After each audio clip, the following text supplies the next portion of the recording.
curious. That's interesting. I'd love to see those documents sometime. Just out of curiosity. Richard quickly moved on to the next agenda item, but not before I noticed him exchanging a concerned glance with a woman I would later learn was Karen Mitchell, the HOA vice president. For the remainder of the meeting, I felt their eyes on me periodically, no doubt wondering who I was and why I was asking questions about the lake. After the meeting, as people were gathering their things and heading out, I was approached by a man who introduced himself as Gerald Thompson, president of the Elite Anglers Club. He was in his 60s, with the weathered face of someone who spent a lot of time outdoors and the confident handshake of someone used to getting his way. He wore an expensive fishing vest over a polo shirt and a hat emblazoned with the club's logo. "Haven't seen you around before, you must be new to the neighborhood," he said, sizing me up with a practiced smile. I explained that I had recently moved into my family's property on the lake. His eyebrows shot up. "The old Sullivan place? That's been empty for years. We thought it might be abandoned." There was something calculating in his expression that made me wary. I assured him it most certainly wasn't abandoned and was still very much Sullivan property. "I'm Jake Sullivan, by the way. My grandfather built that cabin." Recognition flickered in his eyes. "Sullivan, of course. I met your grandfather once, years ago. Quite a character." The way he said character made it clear it wasn't a compliment. He seemed to choose his next words carefully. "Well, welcome to the area. You should know we have a wonderful fishing club. Very exclusive, but I might be able to get you in. We have access to the best spots on the lake." The irony of him offering me access to my own lake was almost too much to bear, but I maintained my poker face. "That sounds interesting. When's your next event?" He beamed with pride. "Our annual championship is next Saturday. Biggest event of the year, right on the East Shore. You should come by and see what we're all about." I thanked him for the invitation, already planning how I would use this upcoming tournament to gather more evidence of their trespassing. I thanked him for the invitation and was about to leave when I overheard Richard Wilkins speaking in hushed tones to Gerald and Karen Mitchell near the refreshment table. I busied myself with a cup of mediocre coffee, straining to hear their conversation. I couldn't hear everything, but the phrases "accelerate the timeline" and "deal with the Sullivan situation before it's too late" definitely reached my ears. Karen glanced in my direction and they lowered their voices further, moving away from the table. Whatever they were planning, it clearly involved my property, and they were concerned about my unexpected appearance. As I walked to my car, I decided to call Emma again and update her on what I'd learned. "They're definitely hiding something," she agreed. "The fact that Wilkins wouldn't directly answer your question about ownership is telling, and this timeline they mentioned, that sounds like they have some kind of development plan in the works. Let's go through those documents of yours tomorrow when I arrive." I was about to drive home when I noticed a sleek BMW pulling up beside me in the parking lot. The window rolled down to reveal Richard Wilkins himself. "Mr. Sullivan, isn't it?" I realized we weren't properly introduced. "I'm Richard Wilkins, president of the Maple Creek Estates HOA. His smile was all teeth and no warmth. "I understand you've recently moved into the old cabin on the lake. We should have a chat about bringing it up to community standards." I matched his fake smile with one of my own. It's HOA. His smile was all teeth and no warmth. "I understand you've recently moved into the old cabin on the lake. We should have a chat about bringing it up to community standards." I matched his fake smile with one of my own.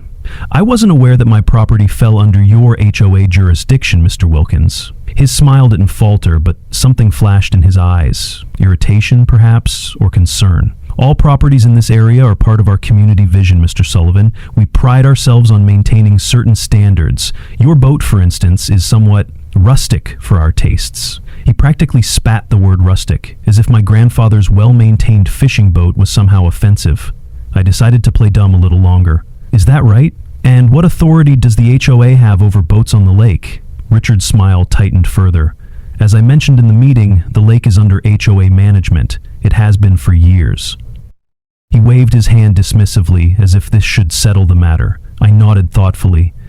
"That's fascinating, because according to my family's deed, Sullivan Lake is private property owned by the Sullivan family since 1953. Has something changed that I'm not aware of?" For just a moment, Richard's mask slipped, and I saw a flash of genuine concern before he recovered. "There seem to be some misunderstandings about historical arrangements. Perhaps we should have our lawyers discuss this directly. In the meantime, I hope you'll comply with our request regarding your boat. It would be a shame to start our relationship on the wrong foot." The threat was thinly veiled but unmistakable. I just smiled and told him I'd take his concerns under advisement. As he drove away, I had the distinct feeling that the battle lines had just been drawn.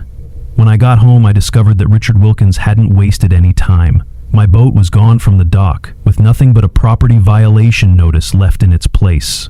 The notice stated that the boat had been impounded for non-compliance with community standards and could be reclaimed after paying a $750.00 fine and signing a compliance agreement. The document specified that the boat would be considered abandoned and sold at auction if not claimed within 30 days. I was livid, pacing the dock and fighting the urge to drive straight back to Wilkins' office and confront him. Instead, I took several deep breaths and remembered what my grandfather always said. When you're angry, that's when you need to slow down and think clearer than ever. This wasn't just about a boat anymore, it was about standing up to bullies who had been taking advantage of my family's property for years. I called the local sheriff's office to report the theft, only to be told that this was considered a civil matter between me and the HOA. The deputy I spoke with seemed uncomfortable, mentioning that these HOA disputes can get complicated and suggesting I try to work things out directly with the association. His reluctance to get involved made me wonder if the HOA had friends in the sheriff's department, or if they had simply convinced local law enforcement that they had authority they didn't actually possess. By the time Emma arrived the next morning, I had moved from anger to cold, calculated determination. We spent the day going through all my documents, spreading them out on the cabin's large dining table. Emma's legal expertise was invaluable as we confirmed beyond any doubt that I had clear title to the lake and surrounding property. "These deeds are ironclad," she said, studying the legal language. "Your grandfather was thorough in establishing the property boundaries, and your father's survey reinforces it." Emma also discovered something interesting in the county records she had pulled before driving up. The original Maple Creek Estates development plans explicitly acknowledged that Sullivan Lake was private property and not part of the development. "They've been lying to their own residents," Emma said, tapping the document with her finger. "Based on these records, they never had any right to regulate lake usage or access. They've basically been trespassing all these years." We also reviewed the security camera footage I'd set up, which had already captured several residents launching boats from what they clearly thought was HOA property, but was actually my land. "This is great evidence," Emma said. "Now we need to figure out what their endgame is. There's something bigger happening here than just harassing you about your boat. From what you overheard about accelerating the timeline, they seem to be working towards something specific." Our answer came later that afternoon when Ray Delgado stopped by with an interesting piece of information. "My niece works for the county planning department," he said. "She called me this morning because she saw a preliminary application come across her desk. Maple Creek Estates is seeking approval for a major expansion, a luxury lakeside resort with condos, a marina, and a golf course. Guess which lake they're planning to build it on?" The pieces started falling into place. Richard Wilkins and his cronies weren't just being petty tyrants. They were setting up for a multi-million-dollar development project on land they didn't own. They had probably been planning this for years, gradually establishing the fiction that the HOA controlled the lake, likely assuming that the Sullivan family had either forgotten about the property or would be willing to sell. My unexpected return and questions about ownership had thrown a massive wrench in their plans. Emma and I began formulating our strategy that evening, sitting at the kitchen table with takeout from the local diner. "We could go nuclear right away," she said, twirling a fork in her pasta. "Send a cease and desist, file trespassing charges against the HOA, and demand the immediate return of your boat, but that might be showing our hand too early." I agreed, sipping my beer thoughtfully. "I want to know more about what they're planning and who else is involved. Let's hold off on direct confrontation for now." Instead, we decided on a more subtle approach. Emma drafted a letter to the HOA board requesting copies of all documents pertaining to lake ownership and management, as well as information about the Elite Anglers Club's usage of the lake. The letter was carefully worded to sound like a reasonable request for information rather than a challenge to their authority. This will put them on notice that someone is asking questions, but it doesn't reveal that we know about the development plans, Emma explained. We also decided to let the upcoming fishing tournament proceed as planned, with security cameras recording everything. The more evidence we had of them using my property without permission, the stronger our position would be when we finally dropped the hammer. In the meantime, I received a formal letter from Steve Barnes, the HOA's attorney, reiterating the demand to comply with HOA regulations and threatening legal action if I continued to interfere with community operations. The letter was full of vague references to historical precedent and established community standards, but conspicuously lacked any specific citation of legal authority over my property. Emma helped me draft a response that acknowledged receipt of their letter but committed to nothing, buying us more time. "This is actually helpful," she said as we finalized the wording. "It shows they're getting nervous but don't have any real legal basis for their claims. If they had actual documentation supporting their position, their lawyer would have cited it specifically." I also reached out to Sarah Lynn, a reporter with the local newspaper who Ray mentioned had done stories on HOA overreach in the past.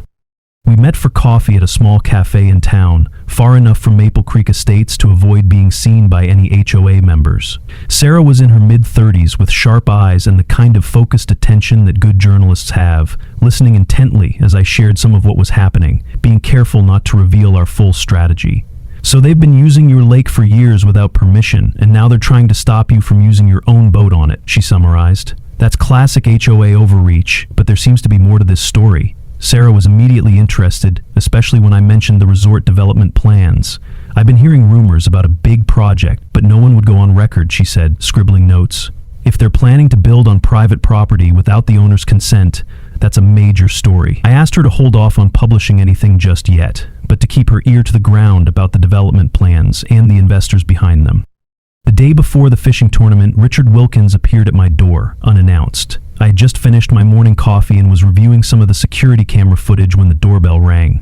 His demeanor was different this time, less arrogant, more conciliatory. He ditched the blazer for a more casual, button-down shirt, probably trying to appear more approachable. "Mr. Sullivan, I think we got off on the wrong foot," he said, with that same practiced smile. "I understand you're concerned about your boat. I'm sure we can work something out." I invited him in, curious to hear what he had to say.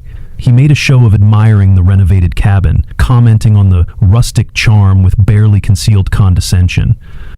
"The HOA is willing to make an exception for your boat," he continued, settling into my living room sofa. "You can keep it on the lake, no problem. All we ask is that you sign this simple agreement acknowledging the HOA's management role regarding lake activities." He handed me a document that essentially asked me to recognize the HOA's authority over Sullivan Lake in exchange for being allowed to keep my boat there. It was so transparently self-serving that I almost laughed in his face. Instead, I asked innocently, "And what about the fishing tournament tomorrow? Would that be covered under this agreement too?" Richard's eyes narrowed slightly. "You know about that?" I shrugged casually. "Gerald Thompson invited me to come watch. Sounds like a big event." Richard nodded slowly. "Yes, it's a community tradition, been happening for years." There was a wariness in his expression now, as if he was recalculating